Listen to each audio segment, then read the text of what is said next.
Hey, welcome back to Evil's Comics. I'm Evil Mike, and this is going to be my review on Batman: The Imposter. It just came out this Tuesday, or for some people, it came out Wednesday.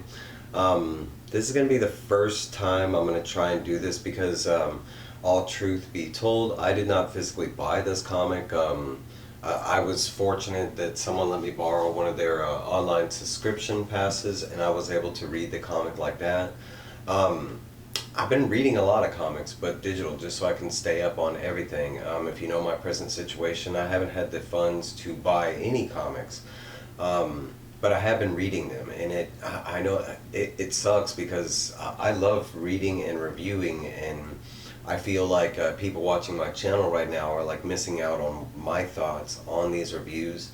But yesterday, HK Wifey 420 had asked me about my thoughts on it. She actually had people at gunpoint in chats, demanding that they read this book, and she specifically asked me my thoughts on the book. And when I do a review, I normally do show off the art and everything.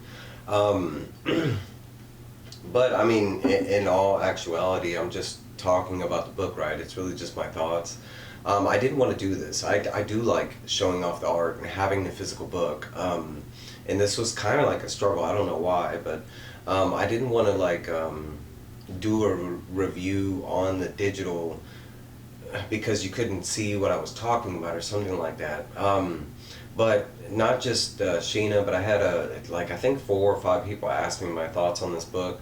Um, so I figured I'd go ahead and try to do this review. So I'm gonna let y'all decide if this bothers you. At the end of this review, after I'm done, if this way that I'm doing it bothers you, if it affects my version of reviews. I get a lot of good comments on my reviews. I believe I do a good job on my reviews, trying to tell you about the story, my thoughts, that kind of stuff. So we'll see how this goes because I did read it. I did love this book. The first thing I will say about this book is the art. The art is just stellar. Actually, while going through it, on a digital platform, I can kind of see how long it's going to be, which is a little bit nicer than having the comic right there. And it might look wordy, but so this one does look real wordy, but it reads really quick. And basically, what it is, and the way I was told is this is supposed to be a prequel book in the Batman universe from the Matt Reeves The Batman movie that's coming out soon. I don't know if it's a prequel because I know from the trailers in the Batman movie that like Penguin is not established yet. Catwoman is not established. They show her because it's basically like year 2 or year 3 of Batman's run is what Matt Reeves' Batman is supposed to be set in. Now I will say certain things tie up to a prequel because in this book it's mainly kind of like 3 stories that you're getting that kind of interlock because it is about this Batman imposter that's running around Gotham City. But the 3 stories you get is from Leslie Thompson. I hope I'm saying her name. I'm bad with names, but she's actually one of my favorite characters in the Gotham mythos. For one, she's not a superhero, and 2, she's known about Batman's secret being Bruce Wayne for like the longest time, and is one of his strongest confidants kind of thing. I mean, there's been moments in storylines where he's taken people to Leslie Tompkins because he knows that nobody knows about her. There's certain aspects that I love, and plus that she's an intelligent character. She's a woman. She's one of these psychiatrists in Gotham that you don't really hear about a lot, but she's one of the bigger ones. That's kind of why I love the dynamic with her and Bruce because I mean you read or know Batman and he kind of fits the whole needing psychological help profile type thing. And who doesn't need therapy, right? But anyways, the book starts out with Batman crashing into Leslie Tompkins' office, and it's basically setting up like the first time they meet because he is so beaten and damaged. He's actually bleeding out his side from a knife wound. but she kind of realizes in her with her intelligence that she can't just call the cops or the ambulance because they're gonna find out who Bruce Wayne is. He'll just end up in Arkham. Um, so she does make the morality decision to keep it a secret, but she also she does patch up Batman, and she puts him back together, so to speak, and eventually, because he's passed out during all this, but eventually once he does wake up and he realizes where he is, he instantly kind of freaks out and wants to get the hell out of there. But she kind of threatens him, and she comes up with this deal that she'll keep his secret, as long as he has these sessions with her, and they have to happen once a day before the sun rises or something like that. So it's just basically it's that I can say is the prequel. It's kind of the very first setup with Batman and Leslie Tompkins, and the other part of the story is the murder mystery aspect of the book about the imposter. Basically, it's setting up. You follow. It's Detective Wong. I think it's Deborah Wong is her name, and I apologize, bad with names. I mention this all the time.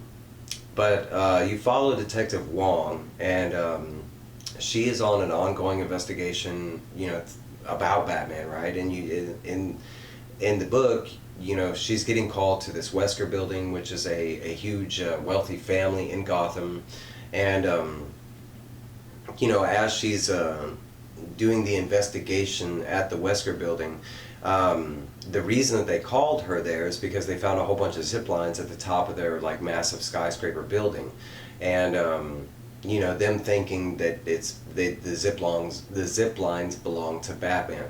The story is established that it's been 2 or 3 years or something like that, but that's where some of the parts kind of conflicted, is where once you get into Deborah Wong's story, because during her investigation she does interrogate people like Penguin and Black Mask and stuff like that, and in the trailer we got, we know that Penguin's not, well, at least as far as what they show us. And they might have changed it because the film has been in and out of editing, and because of everything that just happened the last 2 years. But as far as I know, it was supposed to be the beginning of some characters, and then some characters were established. Like the Batman, he's going to be established, and you do get the same feel, because in the trailer they did show that he predominantly rides around on a motorcycle. In this story, he does. He has a network of stashed motorcycles that this detective eventually finds a bunch of them, and she starts using that into her investigation about pegging. It has to be somebody tied to wealth that that is operating as the Batman, because each one of these bikes that she finds are $65,000, and they're just kind of abandoning them around Gotham, and some are just hidden for his future uses, kind of like stashes.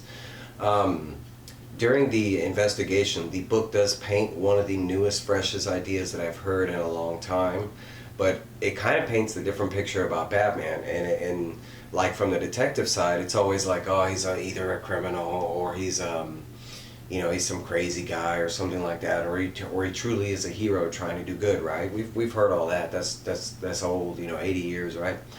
Okay, so in this story, the fresh idea was in her investigation, she kind of believes that Batman is actually hired or is working for another one of these wealthy corporations, kind of as a a mascot or something like that. And basically they are sending this mascot out to other companies to destroy the other companies so their company can rise.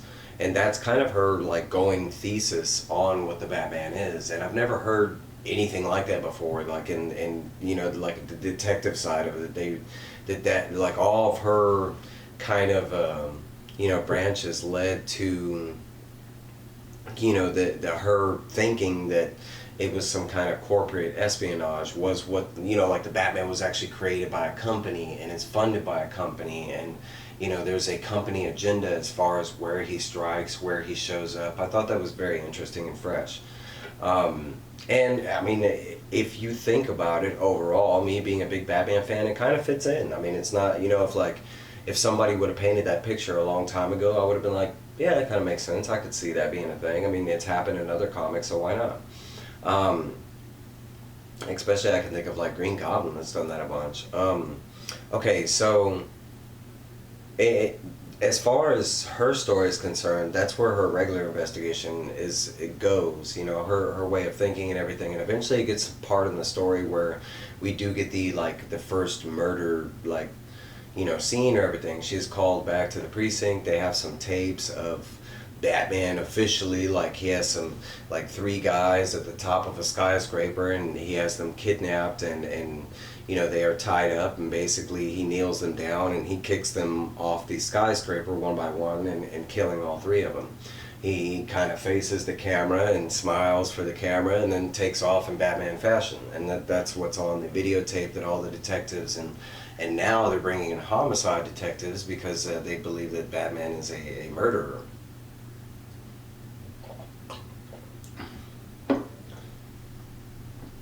At that point, it's kind of like the end of the Detective Wong story, and it goes back a little more into the Leslie and Bruce Wayne, you know, therapy session, because it does go back into the that he needs to pop up once a day, you know, to check in, because if he doesn't, she's going to call the cops and reveal like his secret identity or stuff. So there is a moment where that does come to the test, and it's like a minute before sunrise, and Batman does show up to honor the agreement. And when he does show up, she you know, he shows up kind of worse than he did the first time, and she's asking him to explain why he looks like that, and that's when he kind of lays out that he's already known about this imposter, and he has already been, you know, working on it on his detective side, kind of, and he states that he's gone through like different gangs and stuff like that, and they do mention some of the gangs that they showed in the trailer, as far as one of the gangs being the skeleton gangs. And Sionis's people, but they do show that he, on his side, his detective side, that he has already been, you know, searching for this imposter, but there are no leads as far as we do know. There is a third small like side story that takes place at the very end, and it is Ratcatcher, and it basically like. The first thing I'll say is the whole book flows really well, and the art is just amazing. The way of the use of paneling, it looks crazy, but when you start reading it, it's so simple, it's so nice. But when they got to the Ratcatcher part, it felt weird. Like you're reading the story and the two interwoven stories, and then you get to the Ratcatcher part, and it was just like they threw it in there. Now, with that being said, the Ratcatcher part was one of the best part of the stories, because it was more of the like character development, but also like the overall like human buildup, because it's talking about how like Ratcatcher's like, you know, his love for rats and why he loves rats and why he deems them better than people, talking about, you know, we love dogs and stuff like that. You know, he's talking about like why people fear rats, and he's like, they're small teeth, long noses, you know, weird tails, you know, they carry diseases. But then he's like, but then, you know, humans love dogs, and he's like, he kind of goes over the same, you know, small teeth, weird tail, you know, it kind of goes over the same thing. And he says, but we love dogs, and he's like, it's funny because dogs bite humans all the time and attack, and he's like, how often do you see that come up in the news with rats, you know, kind of thing. But the small part of the section with Ratcatcher is a great part of the story, and eventually it just ends with like him meeting Batman, and kind of telling Batman that he's kind of a super fan of Batman, and that's kind of where it leaves it off. At the very end, it goes back to Detective Wong, and she does like a little statement, and basically she is kind of like talking to herself as she is walking up to a certain doorstep, and she knocks on the doorstep, and the person answers it, and it happens to be Bruce Wayne, and she is there on her investigation of the Batman murders, and that's where the book leaves off. I mean, overall, for a first issue, it was amazing. I mean, I read a lot of Batman, right? I'm a big Batman fan, and I do like when they do stuff like this. As far as I know, and I might be wrong, but this was supposed to be in that Matt Reeves Batman universe, and it's supposed to be like the build up around that movie, which I love. The more backstory I can get before the movie, yeah, I mean, it's gonna explain some stuff. So, because I'm pretty sure like Leslie Thompson might be a character.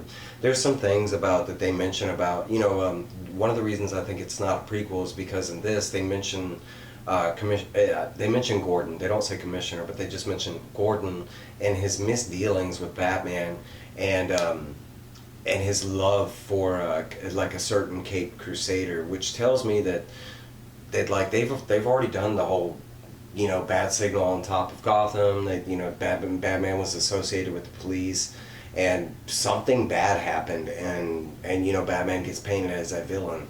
Those are always in the storylines, and that's how it always plays out. But you know, for it to start in a story and that already to be an established fact leads me to believe that this is set a little further into the future, especially since Penguin is already a supervillain, and Black Mask already being a supervillain, and those just the couple ones they show us.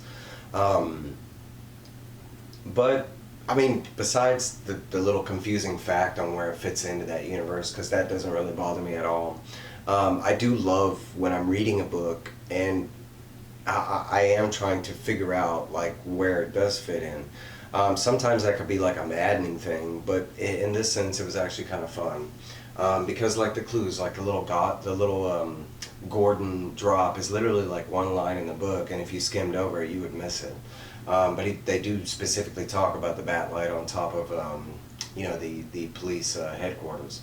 But y'all let me know how this goes, because I'm really nervous about this. I don't know how this review goes over without being able to see the pictures. Yes, you're getting to hear my thoughts and stuff like that, but does it work the same? I mean, if I do all my reviews, would this bother you, kind of thing? Please let me know. I mean, if it doesn't, then I mean, I've read a whole bunch, and I would like to talk about the comics, you know. But I mean, Saturdays are for spine ticks, and I read a lot of my books, so I can have those thoughts, you know, on the show as well, on my channel too. But all right, guys, I love y'all. Y'all let me know. All right.